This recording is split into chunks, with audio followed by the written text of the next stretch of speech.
Akutshele ke balale ukuthi ke igama lakho ngubani njalo ke udume ngani? Igama uMajaha Ndlovu, former Zimbabwe national team, fitness trainer.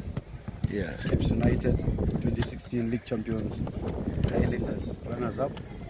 Nyasa Big Bullets, Malawi, sawina ama-league amaningi, ngilo sebenza liphasuwa. So yeah.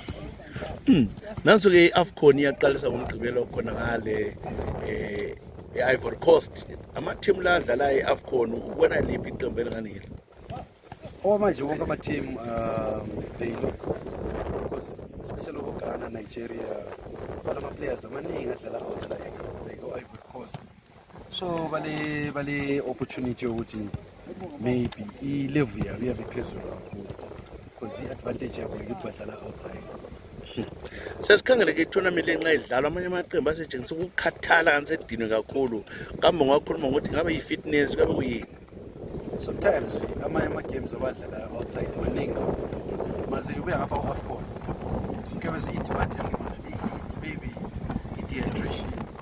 Amanye ama-liquids, akhona ama-liquids phesheya abanathayo ukuthi umzimba lawo uhlale ubelele ngapha engcono kakhulu. So ngapha e-Africa maybe siyabe sizolandela into ezinjengamafruits, amabhanana kuyanceda emzimbeni, amanzi amaningi, ama-energy drink, ama-recovery drinks. The training session iyabe isitshintshile ngapha e-Africa.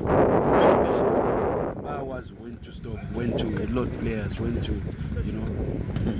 Ukhalele liphi iqembu ubona ngalo wena njengomuntu osebenza kakhulu ke kwezengulo, ukhalele liphi iqembu elingayiwina le-AFCON? Yeah, AFCON maybe Ivory Coast, between Ivory Coast and Nigeria. Those two.